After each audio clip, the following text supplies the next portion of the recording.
პირველ რიგში დავიწყოთ იმით, რომ ალეკო ელისაშვილი წარდგენილ ბრალდებაში თავს დამნაშავედ არ ცნობს. დღეს სასამართლო პროცესზე დაცვის მხარემ რამდენიმე შუამდგომლობა დააყენა. პირველ რიგში შუამდგომლობა შეეხებოდა ბრალდების მხარის მტკიცებულებების დაუშვებლად ცნობას. დღეს ალეკო ელისაშვილის ადვოკატმა ასევე მოითხოვა მოწმის სიიდან ამორიცხვა, მოწმის, რომელიც უცხო ქვეყნის მოქალაქეა, მან ქართული არ იცის და ის უბრალოდ ვერ გაიგებდა, რასთან დაკავშირებით დაიწყო კამათი თუ შელაპარაკება ორ პიროვნებას შორის. ასევე ალეკო ელისაშვილის ადვოკატმა დღეს სასამართლოს ხდომაზე განმარტა ისიც, რომ არსებობს მხოლოდ ერთი მტკიცებულება, რომელსაც ხმა უბრალოდ არ აქვს. ეს გარემოებები კი ალეკო ელისაშვილს უჩენს განცდას იმასთან დაკავშირებით, რომ ქართული ოცნება ახლა ცდილობს შური იძიოს და საქმე შეკეროს ოპოზიციონერი ლიდერის წინააღმდეგ.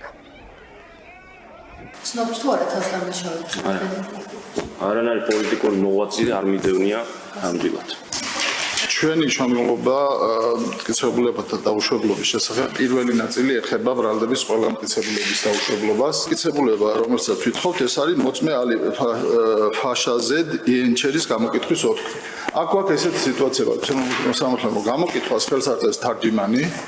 ოღონდ საქმეში არ არის არ თარჯიმის ამადასტურებელი არავითარი მტკიცებულება, რომ ის თარჯიმანია, ფლობს კონკრეტულ ენას, არც თარჯიმნის დიპლომი არაფერი არ არის. და მოწმეთასიდან უნდა იქნას ამორიცხული აღნიშნული პირიც.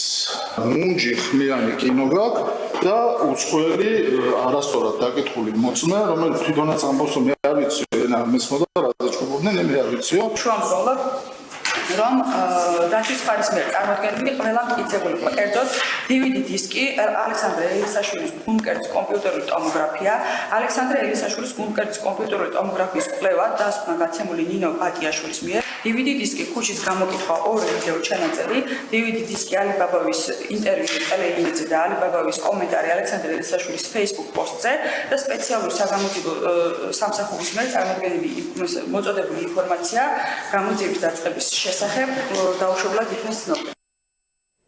ალეკო ელისაშვილის პროცესი რამდენიმე წუთის წინ დასრულდა. ოპოზიციონერი პოლიტიკოსი პირდაპირ ამბობს, რომ ეს არის პოლიტიკური დევნა მის წინააღმდეგ და რომ მას აბსურდული მუხლით ედავებიან. ფაქტია, რომ დღეს არ დამიჭირეს, სამწლიანი მუხლით არის ჩემ წინააღმდეგ საქმე აღძრული, 6 თებერვალს იქნება მომდევნო სხდომა. აბსოლუტურად აბსურდული მუხლი მაქვს წარდგენილი პოლიტიკური დევნის. აბა შეხედეთ, გიორგი გახარიას რო ხუთი კაცი ურტყავდა, პრემიერ-მინისტრი რო იყო კაცი და ყველა მაღალი თანამდებობა ეკავა. არ აღძრეს საქმე პოლიტიკური დევნით, თორმე არ ყოფილა პოლიტიკური ანგარიშსორება.